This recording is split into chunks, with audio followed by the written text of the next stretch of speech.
Today's project, a small Christmas tree nightlight. I have my mold ready and clean. It has a volume of around 55 ml.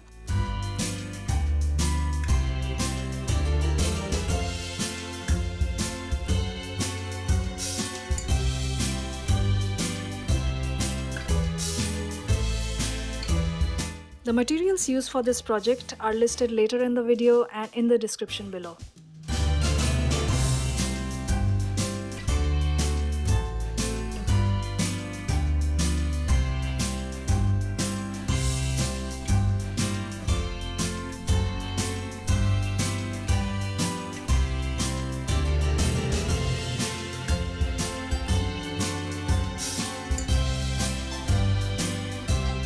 I am using 2 shades of green to add depth and break up the uniform glossy look. I'll layer them as I pour the resin into the mold. The glitter I've chosen is wider than typical craft glitter. It will suspend nicely in the resin, catching light when the tree is bottom lit and reflecting natural light during the day.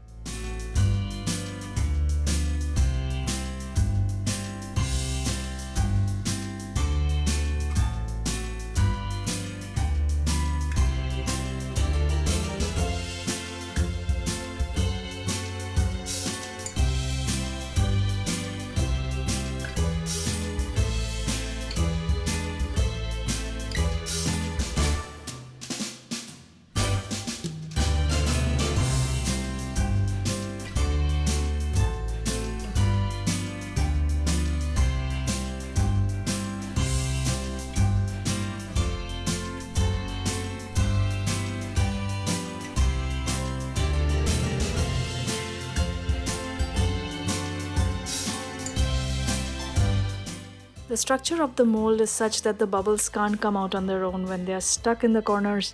They need to be squeezed out each corner one at a time.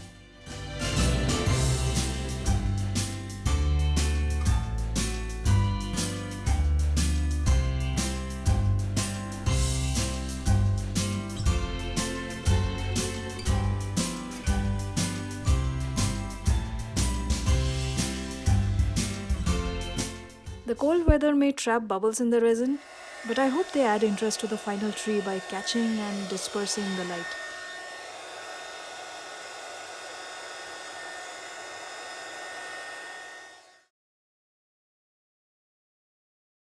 Step one, wake up, brother, go The glitter has not sunk. Great. some good, some food in you. The resin seems to have cured well, the surface is bubble-free and the edges are clean. Everybody just do your thing. My efforts on the corners seem to have paid off. Wake up, today's gonna be a good day. Wake up, today's gonna be a good day.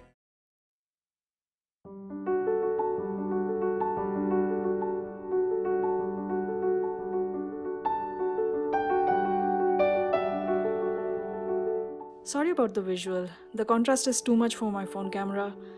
The bubbles are there, but they're working very well. The subtle layering of the 2 greens also look great.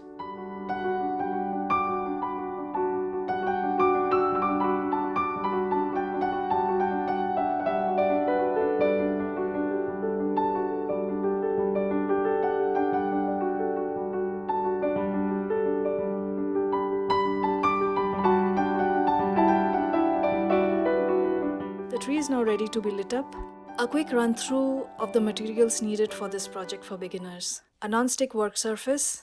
I suggest a silicone mat, but baking paper works just as well in case you don't have a mat. Silicone containers to mix the resin.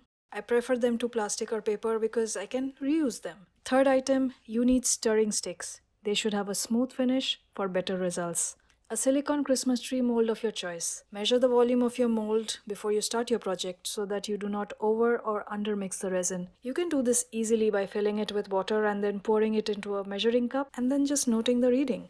A slow cure resin mix of your choice is the 5th item. It results in lesser bubbles because they have time to escape. I do not suggest using UV resin for this project. You will need alcohol ink in appropriate shades of green. Don't choose green colors which are too yellow or too dark because the nightlight is of a warm color anyway, and we don't want the tree to become too yellow when lit up. Too much of a dark color will stop the light from illuminating the whole tree. Seventh item is glitter. Do not choose too fine a glitter because they tend to sink.